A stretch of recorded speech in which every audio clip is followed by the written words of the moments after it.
ইতিহাস বলে ঢাকা বিশ্ববিদ্যালয়ে দমন নিপীড়ন চালিয়ে কোনো সরকারই পার পায়নি।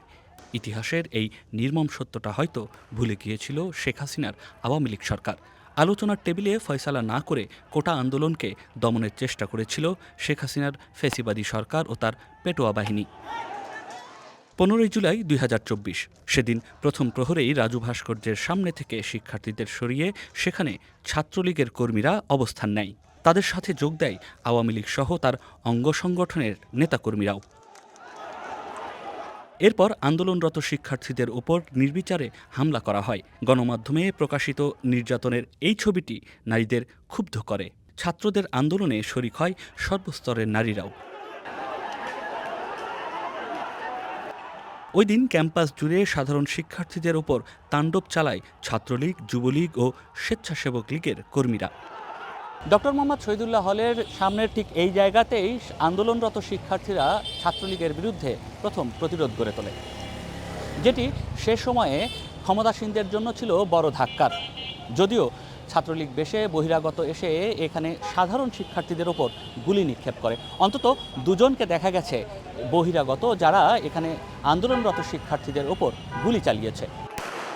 গুলি চালানো এই ব্যক্তি ছাত্রলীগের সাবেক নেতা হাসান মোল্লা। তিনি ঢাকা কলেজের 2007-08 শিক্ষাবর্ষের ছাত্র ছিলেন। ঢাকা বিশ্ববিদ্যালয় ক্যাম্পাসে এমন হাজার হাজার বহিরাগত জমা করে তৎকালীন ক্ষমতাসীন আওয়ামী লীগ।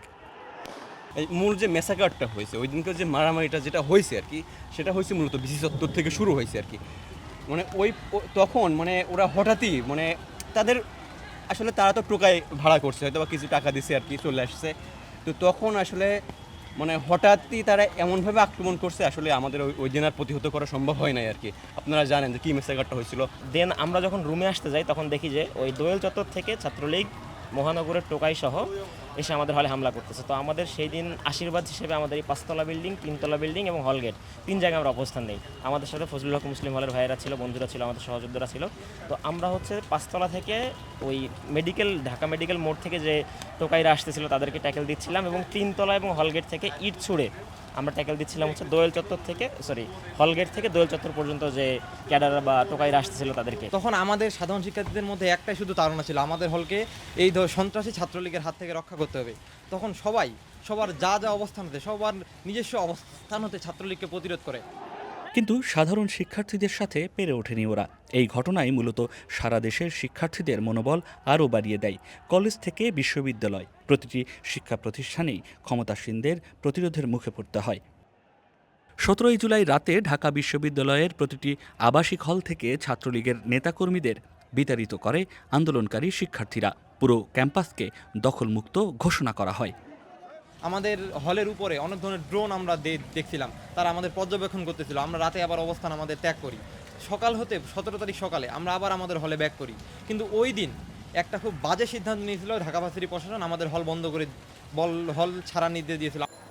ঢাকা বিশ্ববিদ্যালয়ের ক্যাম্পাসেই শুধু 15 জুলাইয়ের ওই ঘটনায় অসংখ্য শিক্ষার্থী আহত হন। ক্যাম্পাস ছাড়িয়ে সেদিন ঢাকা মেডিকেলে চিকিৎসাধীন আহতদের ওপরও নেক্কারজনক হামলা করে ছাত্রলীগ। পরবর্তীতে ঢাকা বিশ্ববিদ্যালয়ের গঠিত তদন্ত কমিটির প্রতিবেদনে সরকার সমর্থকদের হামলার অনেক প্রমাণ উঠে আসে।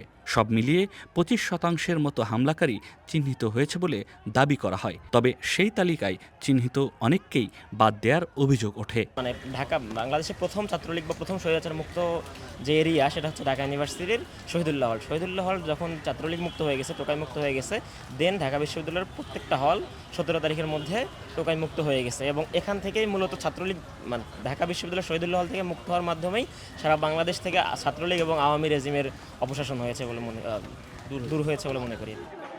সাধারণ শিক্ষার্থীদের উপর ছাত্রলীগের এই নিপীড়নের বিচার এখনো হয়নি।